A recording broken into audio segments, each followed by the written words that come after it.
Hello everyone, नमस्कार। स्वागत है आप सभी का एक बार संध्या कंप्यूटर के यूट्यूब प्लेटफॉर्म पर। फ्रेंड्स, कंप्यूटर सब्जेक्ट के अंदर इंपॉर्टेंट क्वेश्चन है, इस सीरीज के अंदर हम आपको पूरा करवाएंगे। तो फ्रेंड्स, आप सभी को याद रखना 30 जनवरी को होने वाले एग्जाम के लिए आज की ये क्लास काफ़ी इंपॉर्टेंट है। आप सभी स्टूडेंट से मैं रिक्वेस्ट करूंगा कि अगर आप इस चैनल पर नए हैं तो इस चैनल को सब्सक्राइब करके बेल आइकन को अवश्य क्लिक कीजिए, ताकि फ्रेंड्स क्या होगा, जितने भी आने वाली नई नोटिफिकेशन होगी, जितने भी नए वीडियोस होंगे, उनकी नोटिफिकेशन सबसे पहले आप तक पहुंचेगी। क्वेश्चन नंबर फर्स्ट आपकी स्क्रीन के सामने। मैं फ्रेंड्स इस क्वेश्चन के साथ साथ मैं आपको विश्लेषण भी पूरा बताऊंगा। तो फ्रेंड्स, आप अपनी ओर से भी इन क्वेश्चन की कमेंट करते जाइए। अगर फ्रेंड्स आपको इनके आंसर नहीं आते हैं तो हमारे फ्रेंड्स आंसर तक आप वेट करेंगे। क्वेश्चन नंबर फर्स्ट है आपकी स्क्रीन के सामने। डॉक्यूमेंट में किसी निश्चित लोकेशन पर पहुंचने के लिए कौन से ऑप्शन का प्रयोग किया जाता है? मेरे फ्रेंड्स, आज इस मॉडल पेपर के अंदर हम करेंगे एमएस वर्ड को क्लियर। फ्रेंड्स, एमएस वर्ड से बनने वाले जितने भी क्वेश्चंस होते हैं उन सभी के बारे में आज फ्रेंड्स हम विस्तार से देखेंगे। तो फ्रेंड्स, इससे बार आपके एग्जाम में क्वेश्चन आने वाले नहीं है। डॉक्यूमेंट के किसी निश्चित लोकेशन पर, यह क्वेश्चन बार बार पूछा गया है कि डॉक्यूमेंट के किसी निश्चित लोकेशन पर पहुंचने के लिए कौन सा विकल्प या कौन सा ऑप्शंस काम में लिया जाता है। तो मेरे फ्रेंड्स, आपके सामने ऑप्शन 4 यहाँ पे लिखे हुए हैं। बुकमार्क लिखा हुआ है, हाइपरलिंक लिखा हुआ है, मेल मर्ज लिखा हुआ है, मैक्रो लिखा हुआ है। तो आप सभी को याद रखना है कि निश्चित लोकेशन पर जब बात होती है फ्रेंड्स निश्चित लोकेशन की, तो निश्चित लोकेशन पर पहुंचने के लिए मेरे फ्रेंड्स ऑप्शन ए पे लिखा हुआ बुकमार्क, बुकमार्क यहाँ पे प्रयोग में लिया जाएगा। यहाँ पे बुकमार्क मेरे फ्रेंड्स क्या हो जाएगा, करेक्ट आंसर हो जाएगा। आप सभी को याद रखना है कि क्वेश्चन बार बार आपके एग्जाम में पूछा गया है। आप सभी स्टूडेंट इस क्वेश्चन को ध्यान से देखेंगे। तो फ्रेंड्स, साथ ही इसके साथ में जो विश्लेषण है उसके बारे में भी हम जानकारी प्राप्त करेंगे। आप फ्रेंड्स यहाँ से इतना याद रखेंगे कि फ्रेंड्स बुकमार्क से कैसा और क्वेश्चन आ सकता है। आप सभी स्टूडेंट से मैं रिक्वेस्ट करूंगा कि आप अपने बुक्स के अंदर अगर नोट्स बनाना चाहो तो नोट्स भी बना सकते हैं, अगर कॉम्पिटिटिव एग्जाम की तैयारी कर रहे हो। फ्रेंड्स, आपको याद रखना है बुकमार्क की जब बात होती है तो फ्रेंड्स बुकमार्क का इंसर्ट मेन्यू के अंदर होता है। बुकमार्क फ्रेंड्स कहां पे होता है, इंसर्ट कमांड या इंसर्ट मेन्यू के अंदर होता है, जिसके द्वारा फ्रेंड्स क्या कर सकते हैं, हम डॉक्यूमेंट के निश्चित लोकेशन पर पहुंच सकते हैं, निश्चित लोकेशन पर पहुंच सकते हैं बुकमार्क के द्वारा। अगर फ्रेंड्स आपको याद रखना है जब बात होती है हाइपरलिंक की, अगर आपको याद रखना है बात कभी हो जाए हाइपरलिंक की, तो हाइपरलिंक का आप ये याद रखना कि ये भी इंसर्ट मेन्यू का एक महत्वपूर्ण कमांड होता है। मेरे फ्रेंड्स, आप याद रखेंगे इंसर्ट मेन्यू का क्या होता है, ये महत्वपूर्ण कमांड होता है। आप याद रखेंगे इस हाइपरलिंक के शॉर्टकट की कंट्रोल के होती है, क्या हो जाएगी मेरे फ्रेंड्स, कंट्रोल के हो जाएगी। और ये डॉक्यूमेंट में किसी अन्य फाइल, फ्रेंड्स आपको याद रखना डॉक्यूमेंट में किसी अन्य फाइल या तस्वीर को लिंक करने के लिए प्रयोग में लिया जाता है। अगर बात फ्रेंड्स हो जाती है मेल मर्ज की, मैं फ्रेंड्स आपको बोल रहा हूं कि ये सारे के सारे क्वेश्चन आपके लिए इंपॉर्टेंट है, मींस इंपॉर्टेंट कहेंगे। अगर आपको याद रखना है जब बात मेल मर्ज की हो जाती है कभी, तो आपको इतना याद रखना है कि ये मेलिंग मेन्यू का एक उपस्थित है। फ्रेंड्स, मेलिंग मेन्यू का एक महत्वपूर्ण कमांड कह सकते हैं जो किसी दस्तावेज को एक साथ बहुत सारे लोगों को भेजने की सुविधा प्रदान करता है। यह भी आपको याद रखना है कि ऐसा कौन सा कमांड है एमएस वर्ड का जो किसी डॉक्यूमेंट को एक साथ बहुत सारे लोगों को भेज सकता है। मींस वहां पे बात किसकी हो रही होती है, मेल मर्ज की। देखिए फ्रेंड्स, मैक्रो की बात करें तो आप सभी स्टूडेंट को याद रखना है कि मैक्रो होता है यह व्यू मेन्यू के अंदर उपस्थित होता है। कहां पे उपस्थित होता है, व्यू मेन्यू के अंदर उपस्थित होता है। ये एमएस वर्ड, एक्सेल और पावर पॉइंट में छोटे प्रोग्राम कहलाते हैं। और फ्रेंड्स, अल्ट के साथ में F8, ये क्वेश्चन आपको याद रखना है कि अल्ट प्लस F8, अल्ट के साथ में F8 होती है कुंजी, ये इसकी शॉर्टकट कुंजी होती है। और इसका प्रयोग मेरे फ्रेंड्स शॉर्टकट कुंजी बनाने के लिए भी कर सकते हैं, किसका, मैक्रो का। तो फ्रेंड्स, पहले क्वेश्चन से आपको इतने सारे क्वेश्चन यहाँ पे सीखने को मिले हैं। तो फ्रेंड्स, आप याद रखेंगे, अपने थ्योरी कंसेप्ट को क्लियर कीजिए संध्या कंप्यूटर के संग।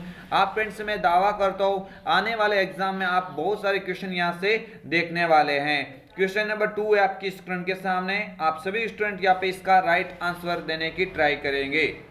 तो फ्रेंड्स, क्वेश्चन नंबर 2 आपकी स्क्रीन के सामने है। निम्न में से किसे वर्ड प्रोसेसिंग प्रोग्राम कहा जाता है? तो फ्रेंड्स, क्वेश्चन नंबर 2 आपकी स्क्रीन के सामने है। निम्न में से किसे वर्ड प्रोसेसिंग प्रोग्राम कहा जाता है? आप सभी को याद रखना है वर्ड प्रोसेसिंग प्रोग्राम, जिसके अंदर वर्ड की प्रक्रिया होती है। और ये फ्रेंड्स बात हो रही है किसकी? एमएस वर्ड की बात हो रही है। किसकी बात हो रही है? एमएस वर्ड की, यानी माइक्रोसॉफ्ट वर्ड की बात हो रही है। तो यहाँ पे माइक्रोसॉफ्ट वर्ड यानी एमएस वर्ड क्या हो जाएगा? करेक्ट आंसर हो जाएगा। फ्रेंड्स एक्सेल, पावर पॉइंट और एमएस एक्सेल, इस एक्सेल को स्प्रेडशीट प्रोग्राम कहा जाता है, एमएस पावर पॉइंट को प्रेजेंटेशन प्रोग्राम कहा जाता है और एमएस एक्सेल को डेटाबेस प्रोग्राम कहा जाता है। तो फ्रेंड्स आपको याद रखना, इस तरह से क्वेश्चन आपके एग्जाम में बन सकते हैं। देख लेते हैं इस क्वेश्चन का विश्लेषण, ताकि आपके डाउट पूरी तरह से क्लियर हो सके। जब फ्रेंड्स बात होती है एमएस वर्ड की, तो आप इतना याद रखना है कि एमएस वर्ड होता है, इसको वर्ड प्रोसेसिंग प्रोग्राम कहा जाता है। इसके अंदर बनने वाली जो फाइल होती है वो डॉक्यूमेंट कहलाती है। ये कई बार क्वेश्चन बना हुआ है कि एमएस वर्ड के अंदर बनने वाली फाइल को क्या कहा जाता है? तो डॉक्यूमेंट कहा जाता है। अगर एमएस पावर पॉइंट की बात हो तो इसे प्रेजेंटेशन प्रोग्राम के नाम से जाना जाता है। एमएस पावर पॉइंट को मेरे फ्रेंड्स प्रेजेंटेशन प्रोग्राम के नाम से जाना जाता है। और पावर पॉइंट का जो पेज होता है उसको स्लाइड कहा जाता है। क्या बोलेंगे? स्लाइड कहेंगे इसको। आगे वाला क्वेश्चन, इससे पहले देखो फ्रेंड्स, एक्सेल की बात हो तो एक्सेल की फ्रेंड्स बात होती है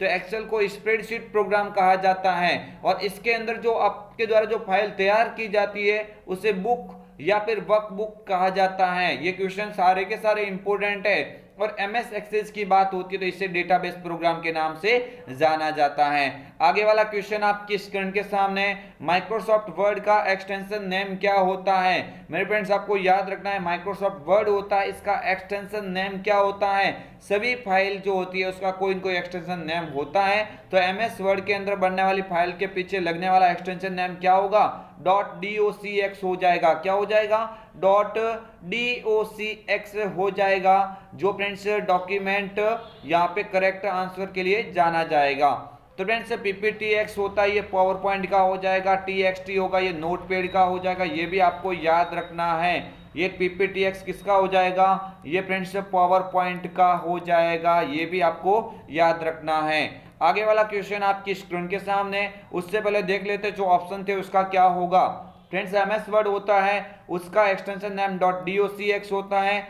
एक्सटेंशन के माध्यम से किसी फाइल की पहचान कर सकते हैं। PPTX की बात होती है तो ये किसका होता है? पावर पॉइंट का एक्सटेंशन नेम होता है। TXT की बात करें तो ये किसका होता है? नोटपैड का होता है। अगर .XLSX की बात होती है तो ये किसका हो जाएगा? माइक्रोसॉफ्ट एक्सेल का हो जाएगा। आगे वाला क्वेश्चन आपकी स्क्रीन के सामने, सभी स्टूडेंट ध्यान देंगे। एमएस वर्ड में डिफॉल्ट फॉन्ट का प्रकार है। मेरे फ्रेंड्स एमएस वर्ड होता है, इसमें ऐसे कौन सी फॉन्ट है जो डिफॉल्ट फॉन्ट के रूप में यूज होती है? तो आपको याद रखना है कि डिफॉल्ट फॉन्ट कौन सी होती है। ये तो फ्रेंड्स कैलिब्री हो जाएगा। अगर कैलिब्री लिखा हुआ मिले तो इसके पीछे बॉक्स में बॉडी भी लिखा हुआ मिल सकता है। कैलिब्री बॉडी यहाँ पे क्या हो जाएगा? करेक्ट आंसर हो जाएगा। टाइम्स न्यू रोमन ये भी फॉन्ट का प्रकार है। एरियल भी फॉन्ट का प्रकार है। कैम्ब्रिया भी फॉन्ट का प्रकार है। बट आपको याद रखना है डिफॉल्ट फॉन्ट कौन सी होती है?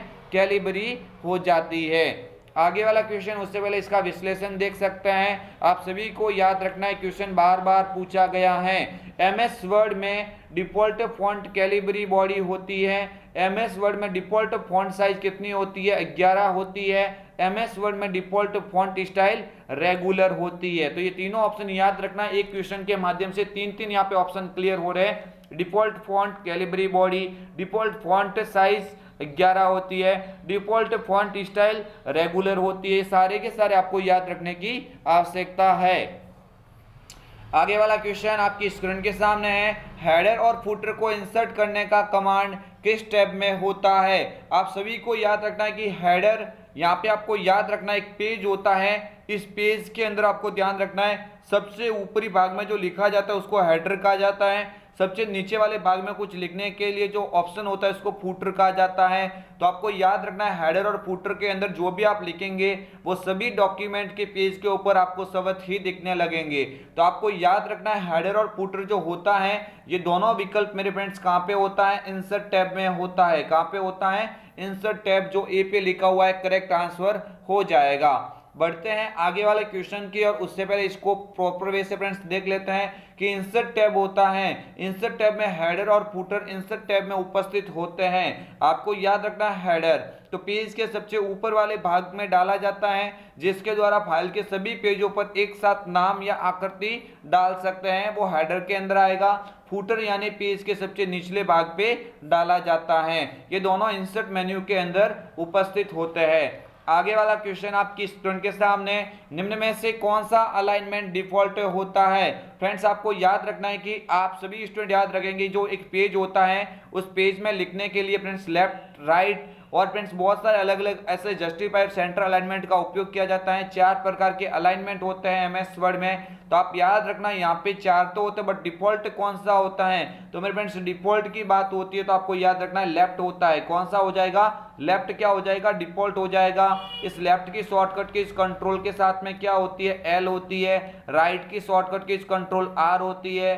सेंटर की कंट्रोल ई होती है, ये भी आप याद रखेंगे। और जस्टिफाई की कंट्रोल जे होती है।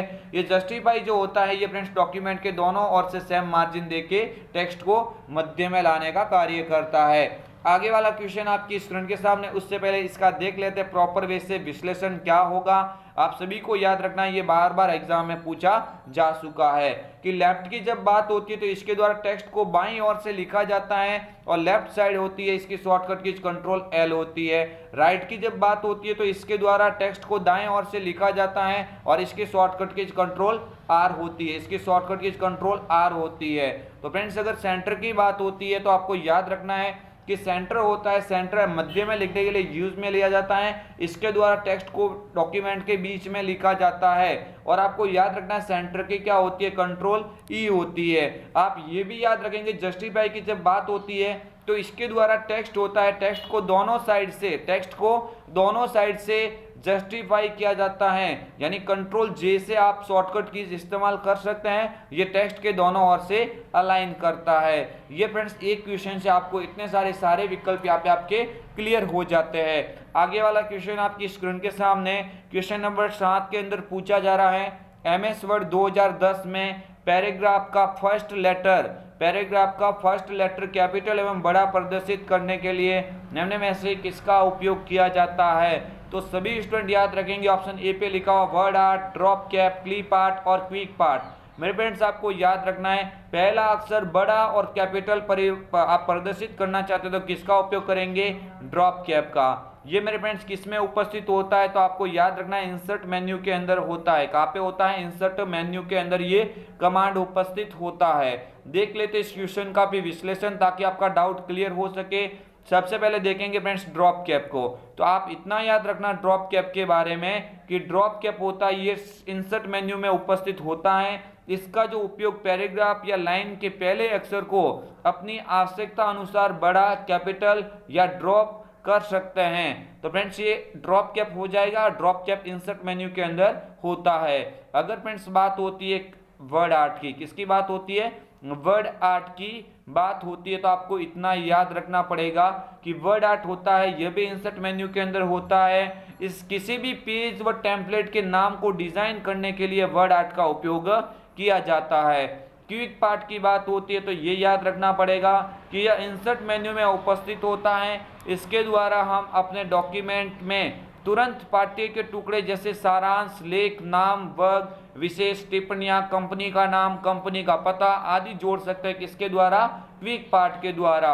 अगर क्लिप आर्ट की बात होती है तो आप याद रखेंगे कि क्लिप आर्ट होता है यह इंसर्ट मेन्यू में उपस्थित होता है। इसके द्वारा फाइल के इंटरनेट के माध्यम से पिक्चर्स आदि को इंसर्ट करवा सकते हैं। क्लिप आर्ट फ्रेंड्स आपको याद रखना है क्लिप आर्ट होता है, इसको रेडी टू यूज कहा जाता है। इसको क्या भी कहा जाता है, रेडी टू यूज के नाम से किसको जाना जाता है, तो आप बोलेंगे क्लिप आर्ट को रेडी टू यूज के नाम से भी जाना जाता है। नेक्स्ट आगे वाला क्वेश्चन आपकी स्क्रीन के सामने, नया डॉक्यूमेंट तैयार करने के लिए कौन सी शॉर्टकट कुंजी का प्रयोग किया जाता है। फ्रेंड्स डॉक्यूमेंट कौन सा नया डॉक्यूमेंट आप बनाना चाहते हैं तो कौन सी शॉर्टकट कुंजी दबाएंगे। तो मेरे फ्रेंड्स आपको याद रखना न्यू की शॉर्टकट कुंजी होती है कंट्रोल एन। क्या होती है, न्यू फाइल की शॉर्टकट की कुंजी कौन सी होती है, आप बोलेंगे कंट्रोल एन होती है। ये कंट्रोल सी तो किसकी होती है, कॉपी की होती है, किसकी हो जाएगी, कॉपी की। ये कंट्रोल ओ किसकी हो जाएगी, ये तो मेरे फ्रेंड्स ओपन की हो जाएगी। और कंट्रोल एस हो जाएगी, ये किसकी हो जाएगी, सेव की हो जाएगी। तो आप सभी को इस तरह से याद रखेंगे ताकि एग्जाम में कोई दिक्कत ना हो। देख लेते हैं एक बार फिर से इस विश्लेषण के अंदर कि नया डॉक्यूमेंट बनाने के लिए जो शॉर्टकट की इस्तेमाल की जाती है वो कौन सी होती है, कंट्रोल एन होती है। और शॉर्टकट कुंजी का प्रयोग कर सकते हैं न्यू डॉक्यूमेंट बनाने के लिए। कंट्रोल सी की बात होती है तो सिलेक्ट किए हुए टेक्स्ट की कॉपी, फ्रेंड्स सिलेक्ट किए हुए टेक्स्ट की कॉपी, अगर आप उसको कॉपी करना चाहते हैं तो इस शॉर्टकट कुंजी का प्रयोग कर सकते हैं। कंट्रोल ओ की बात होती है तो पहले से सेव फाइल को खोलना चाहते हैं, यानी ओपन की शॉर्टकट कीज क्या होती है, कंट्रोल ओ होती है। कंट्रोल एस की जब बात होती है तो कंट्रोल एस क्या करती है, फाइल को सेव करती है। ये आप याद रखेंगे। आगे वाला क्वेश्चन आपकी स्क्रीन के सामने, अपने टेक्स्ट में इंडेंट देने के लिए आप खाली जगह टैब पर पैराग्राफ ग्रुप में डिक्रीज इंडेंट और इंक्रीज इंडेंट का उपयोग करते हैं। फ्रेंड्स आपको याद रखना है कि आप किस टैब का उपयोग करते हुए पैराग्राफ में डिक्रीज इंडेंट और इंक्रीज इंडेंट का उपयोग कर सकते हैं। तो मेरे फ्रेंड्स आपको याद रखना है, बात हो रही है इंडेंट की, बात किसकी हो रही है, इंडेंट की बात हो रही है। तो इंडेंट तो फ्रेंड्स किस में होता है, आपको बोलना है होम के अंदर होता है। कहाँ पे होता है, होम टैब के अंदर होता है। डिक्रीज का मतलब पैराग्राफ लेवल को कम करना, इंक्रीज का मतलब पैराग्राफ लेवल को बढ़ाना। ये फ्रेंड्स क्वेश्चन बार बार पूछा जा चुका है। देख लेते क्वेश्चन का विश्लेषण ताकि कोई डाउट ना रहे। फ्रेंड्स जब बात होती है होम मेन्यू की तो होम मेन्यू आप कह सकते हैं एमएस वर्ड का सबसे महत्वपूर्ण मेन्यू होता है। जितने भी बेसिकली कार्य होते हैं वो सारे होम मेन्यू से किए जाते हैं। डिक्रीज इंडेंट और इंक्रीज इंडेंट ये होम मेन्यू में होते हैं, पैराग्राफ ग्रुप में उपस्थित होते हैं। कौन से ग्रुप में, पैराग्राफ। इंक्रीज इंडेंट की जब बात होती है तो सिलेक्ट किए हुए पैराग्राफ की दूरी बढ़ाने के लिए इसका प्रयोग किया जाता है। और इसकी शॉर्टकट कीज क्या होती है, इंक्रीज इंडेंट की मेरे फ्रेंड्स इंक्रीज यानी बढ़ाने की बात हो तो कंट्रोल एम दबाया जा सकता है। और डिक्रीज इंडेंट की जब बात होती है तो पैराग्राफ की बढ़ी हुई दूरी को वापस कम करने के लिए कर सकता है। इसकी कंट्रोल शिफ्ट के साथ में एम होती है। क्या होती है, कंट्रोल शिफ्ट के साथ में एम किसकी होती है, तो आप बोलेंगे डिक्रीज इंडेंट की। और कंट्रोल एम होती है, ये किसकी होती है, तो आप बोलेंगे इंक्रीज इंडेंट की। फ्रेंड्स आशा है, उम्मीद है आपको ये वीडियो पसंद आ रहा होगा। आप सभी स्टूडेंट से मैं रिक्वेस्ट करूंगा इस वीडियो को ज़्यादा से ज़्यादा लाइक करेंगे, इस वीडियो को ज़्यादा से ज़्यादा शेयर भी करेंगे और चैनल पर नए हैं तो चैनल को सब्सक्राइब भी करेंगे। क्वेश्चन नंबर नेक्स्ट आपकी स्क्रीन के सामने, डॉक्यूमेंट में किस कुंजी द्वारा नया पेज इंसर्ट किया जाता है। डॉक्यूमेंट में किस कुंजी के द्वारा आप नया पेज दर्ज कर सकते हैं। न्यू पेज दर्ज करने की बात हो रही है, page up, enter, back space या डिलीट। तो आपको याद रखना है एंटर की ज़्यादा दबाने से आप डॉक्यूमेंट में क्या कर सकते हैं, पेज को इंसर्ट कर सकते हैं। आप सभी स्टूडेंट याद रखना, बैक स्पेस बाईं ओर से कोई डिलीट करता है, डिलीट दाईं ओर से कोई डिलीट करता है। तो आगे देख लेते हैं इस क्वेश्चन का विश्लेषण ताकि अपना डाउट पूरी तरह से क्लियर हो सके। जब भी बात होती है पेज अप की तो आप याद रखना डॉक्यूमेंट के अगले पेज पर जाने के लिए पेज अप कुंजी का प्रयोग किया जाता है। अगर एंटर की बात करें तो आप याद रखेंगे पैराग्राफ में नया पेज इंसर्ट करने के लिए इसका प्रयोग किया जाता है, या फिर ओके लागू करने के लिए भी एंटर कुंजी को दबाया जाता है। देख लेते हैं बैक स्पेस को ताकि अपना डाउट और भी क्लियर हो सके। जब बैक स्पेस की बात होती है तो बाईं ओर के अक्षरों को मिटाने के लिए इस बैक स्पेस कुंजी का प्रयोग किया जाता है, जबकि दाईं ओर से मिटाने के लिए किसका प्रयोग किया जाता है, डिलीट का। बाईं ओर से बैक स्पेस और दाईं ओर से डिलीट का उपयोग करते हुए टेक्स्ट को मिटा सकते हैं। फ्रेंड्स ये फ्रेंड्स हम आपके लिए लेके आए थे इंपॉर्टेंट 10 क्वेश्चन, बट 10 क्वेश्चन के साथ में था महत्वपूर्ण विश्लेषण। आशा है, उम्मीद है आपको वीडियो पसंद आया होगा। अगर आपने इस वीडियो को पसंद किया है तो लाइक, शेयर एंड सब्सक्राइब अवश्य कीजिए। मिलेंगे एक और नए वीडियो के साथ में, तब तक के लिए जय हिंद, वंदे मातरम, जय भारत। फ्रेंड्स रात को होने वाली 8:30 बजे जो क्लास होती है हमारी, उस क्लास को आप अवश्य रूप से ज्वाइन करें। वंदे मातरम, जय हिंद।